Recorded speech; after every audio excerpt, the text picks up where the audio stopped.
The accidental discovery. Dr. Elena Reyes rubbed her tired eyes as she stared at the simulation results on her screen. The clock on the wall read 3:42 a.m., and the small lab at Pacific Northwest University was silent except for the hum of computers and the occasional sigh from her research partner, Dr. Jin Park, who was slumped over his desk across the room. "Jin, I think we should call it a night," Elena said, stretching her arms overhead. "The quantum displacement results aren't making sense, and I can barely think straight anymore." Jin lifted his head, his glasses askew. "Just one more test. I've adjusted the field parameters to account for the anomaly we saw yesterday." Elena sighed but nodded.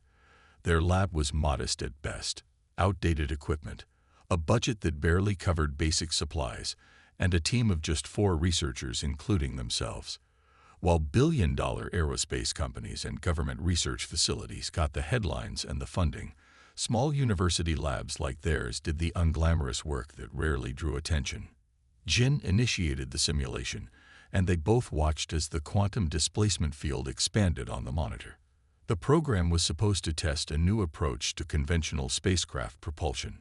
Nothing revolutionary, just an attempt to make existing engines marginally more efficient. "That's odd," Jin muttered, leaning closer to the screen. "The field boundary is showing unusual fluctuations." Elena joined him, frowning at the readings. "Did you input the wrong values?" "I don't think so, but let's check the—" Jin stopped mid-sentence as the simulation displayed an error message, followed by a series of numbers that made no sense. "The program crashed," Elena said, disappointing but unsurprised. They were running complex simulations on outdated hardware. Jin shook his head slowly.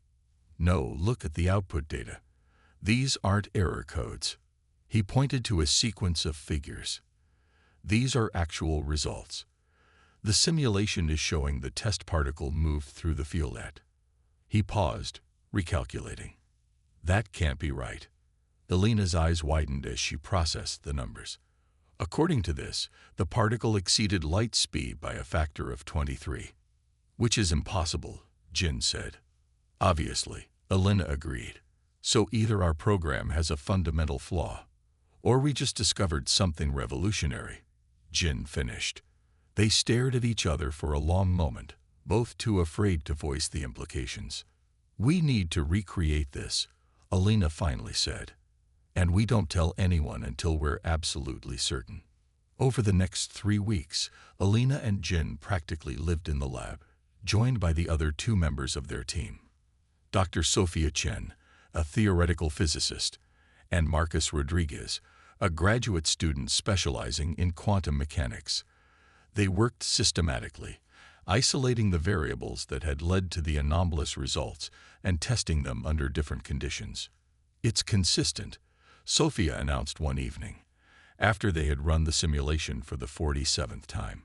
"The quantum displacement field creates a bubble where the normal laws of physics bend, not break," Elena emphasized. "The universe wouldn't allow that, but bend in ways that theoretically permit faster-than-light travel."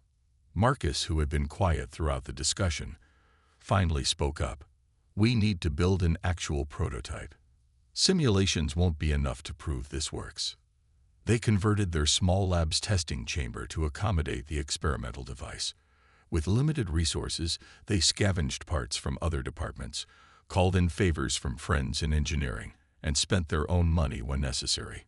2 months later, they had assembled a crude prototype of what they now called the Reyes Park Displacement Drive. The first physical test was scheduled for a Saturday when the science building would be nearly empty. The device itself was surprisingly small, about the size of a microwave oven, connected to an array of sensors and computers. "If this works," Jin said quietly as they made final preparations, "it changes everything." Elena nodded. "And if it doesn't, we've wasted half a year chasing ghosts." The test was simple in concept. They would attempt to send a small metal sphere through a miniature displacement field to see if it could exceed the speed of light within the controlled environment. "All systems ready," Marcus announced, his finger hovering over the activation key. "Proceed," Elena said, her heart racing. For 3 tense seconds, nothing happened.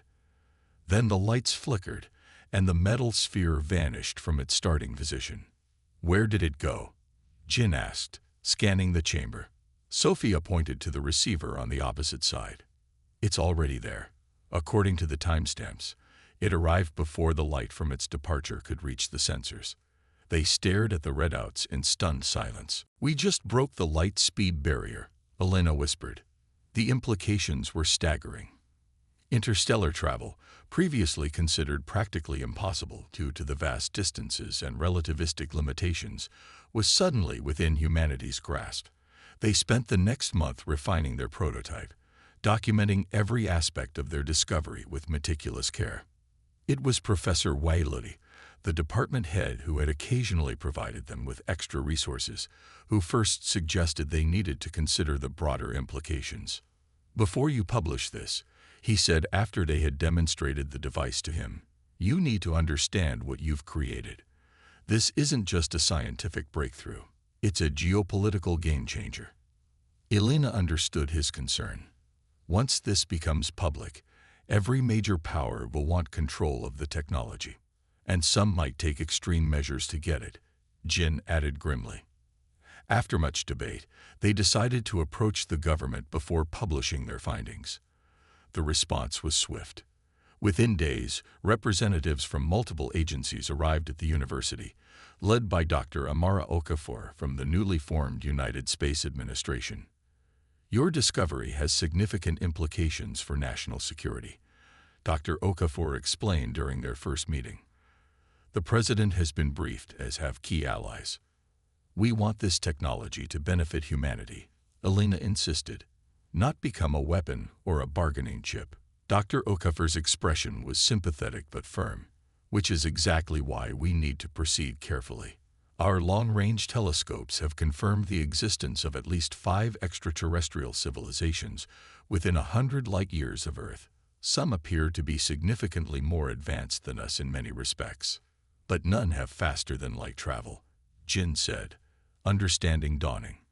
"Or they'd already be here." "Precisely," Dr. Okafor nodded. "Somehow, despite being technological newcomers, humanity has cracked the ultimate code first. The question now becomes, do we announce this to the galaxy before we understand our place in it?" The meeting extended late into the night as they debated the ethical implications. By morning, a consensus had emerged. The Reyes Park Drive would be developed in secret while humanity carefully explored its stellar neighborhood and assessed potential threats and allies. Within a year, a clandestine research facility was established beneath the lunar surface, where Elena, Jin, and dozens of other scientists worked to perfect the technology. The first test vessel, appropriately named Pioneer, was constructed in orbit, disguised as a conventional space station module. On the day of Pioneer's maiden voyage, Elena stood in the Lunar Control Center, watching as the small ship prepared to make its historic jump. "Displacement drive charging," came the pilot's voice over the comm. "All systems nominal." Helena exchanged a glance with Jin. Their accidental discovery was about to carry humans beyond the solar system for the first time. "Drive activated," the pilot reported. On the main screen, Pioneer seemed to shimmer slightly, then vanished without a flash or sound. 40 seconds later, the communication system chimed. "Control, this is Pioneer. We've arrived at the Alpha Centauri waypoint. The Earth's sun is now just another star in the sky." A cheer erupted throughout the control room. Humanity had taken its first step into the vast ocean of stars, quietly, secretly, but with boundless potential. Dr. Okafor placed a hand on Elena's shoulder. "This is just the beginning," she said. "In 5 years, we'll have colonies on distant worlds while the public still thinks Mars is the frontier." Elena nodded, wondering what awaited humanity among the stars, and how long they could keep their head start secret from the rest of the galaxy. Among the stars, 5 years had passed since humanity's first interstellar journey. Captain Maya Chen stood on the bridge of the United Earth ship Pathfinder, watching as the blue-green world of New Eden grew larger on the main view screen. It was her third visit to this colony, the most distant human settlement at 47 light-years from Earth. Displacement drive powering down, her first officer, Commander David Okafor, reported. We've arrived right on schedule. Maya nodded, still awed by how routine faster-than-light travel had become. Initiate standard approach pattern. And let's see if Governor Reyes has that agricultural report ready for us. The mention of Governor Elena Reyes always gave Maya a thrill. The woman who had co-discovered the displacement drive now led humanity's most ambitious colony, a fitting role for someone who had changed the course of human history. Captain, the communications officer interrupted. I'm detecting an unusual signal. It's not coming from the colony. Maya straightened. Source: approximately 500,000 kilometers out, near the system's asteroid belt. The signature doesn't match any known human vessel. A tense silence fell over the bridge. In 5 years of secret expansion, humanity had cataloged numerous signs of alien civilizations, but had carefully avoided direct contact. Yellow alert, Maya ordered. Maintain course to New Eden, but prepare the drive for emergency jump if needed, and open a secure channel to the colony. Governor Reyes responded immediately, her expression serious. We detected it too, Captain. It appeared in the system approximately 6 hours ago and has been moving slowly through the outer planets. Any attempt at communication? None. We've maintained communication silence as per protocol. Maya nodded. The United Space Administration's standing orders were clear. Avoid detection by extraterrestrial civilizations until humanity's position was stronger.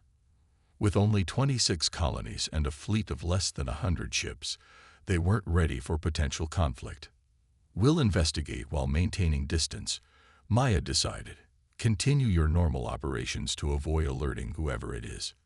The Pathfinder altered course subtly, approaching the unidentified vessel under minimal power. As they drew closer, the alien ship came into view, a sleek, elongated craft with what appeared to be massive engines at its stern. Sublight propulsion, Commander Okafor observed. Advanced, but still conventional. No signs of displacement technology. Life signs? Maya asked. Confirmed. Physiological patterns are unlike anything in our database. Maya studied the vessel carefully. They're scouts, probably mapping this system for potential colonization, just like we are. Captain, the sensor officer called out urgently. They've altered course. They're heading toward us. Have they detected us? I believe so. They're scanning us with some type of directed energy. Maya made a split-second decision. Red alert. Hail them on all frequencies and prepare for emergency jump. Captain, Commander Okafor cautioned, if we engage the displacement drive while they're watching, they'll know we have faster-than-light capability. Maya finished. I'm aware. But if they're hostile, I'm not risking this ship or exposing the colony. The alien vessel accelerated toward them, still scanning intensely. No response to our hails, the communications officer reported.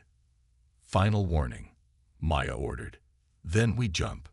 Suddenly, a strange pattern of lights appeared on the alien ship's hull, pulsing in rhythmic sequences. Optical communication, Commander Okafor realized. They may not use radio. The science officer worked frantically at her station. I believe they're using mathematical sequences, prime numbers, geometric progressions, basic communication protocols. Respond in kind, Maya ordered. Let them know we understand. For 20 tense minutes, the ships exchanged increasingly complex mathematical patterns, establishing a rudimentary form of communication. They're sending simplified images now, the science officer announced. I think they're asking who we are and where we came from. Maya hesitated. The first direct contact between humanity and an extraterrestrial civilization was happening on her watch, years before anyone had anticipated it. Send them basic stellar coordinates for Sol, our sun, she decided. but be vague about distance. The alien vessel maintained position as they continued their tentative communication. Gradually, they established enough common mathematical language to exchange more complex concepts. They call themselves the Ashuri, the science officer reported after several hours.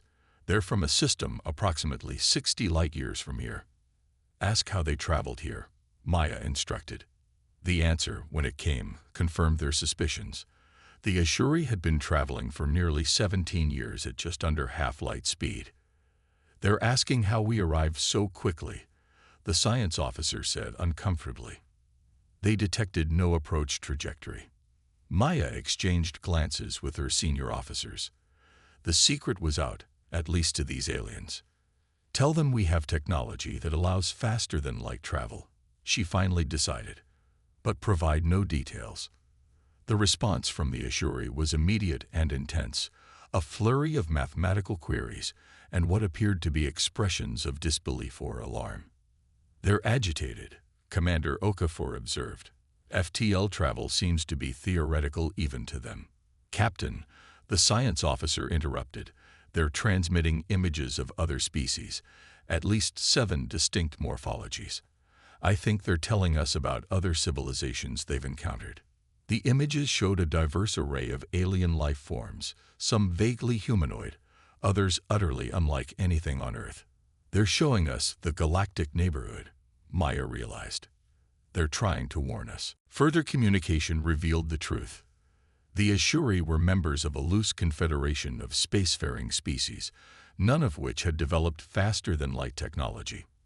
They explored and colonized at sublight speeds, a process taking generations. The discovery that humans had somehow bypassed this limitation was causing significant concern. They're requesting a meeting, the science officer announced. They want to send representatives to discuss our technology. Maya knew the implications were enormous. Tell them I need to consult with my leadership. We'll maintain position and continue communication. She retreated to her ready room and established a secure FTL communication link with Earth. Within minutes, she was connected to a special session of the United Space Administration's Leadership Council, including Dr. Amara Okafor and Dr. Jin Park. It was inevitable, Dr. Park said after hearing Maya's report. We couldn't expect to explore indefinitely without being discovered. The question is what we do now, Dr. Okafor added. If this confederation learns the full extent of our capabilities and expansion, they might see us as a threat, Maya finished. After hours of deliberation, the council reached a decision. Transparency, but with caution. Humanity would acknowledge its faster-than-light capability, but protect the specific technology. They would seek peaceful relations with the Ashuri, and through them, the larger galactic community. When Maya returned to the bridge, a new message from the Ashuri awaited her. It was simple but profound.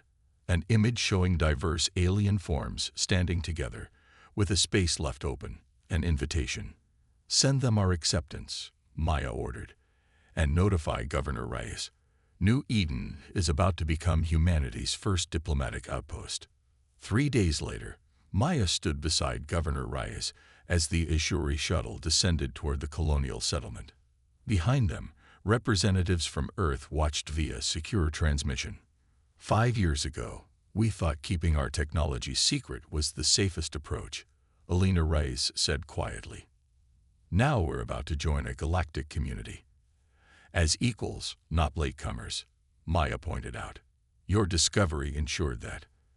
As the alien craft landed and its occupants emerged, tall, slender beings with iridescent skin, humanity took its first official step onto the galactic stage.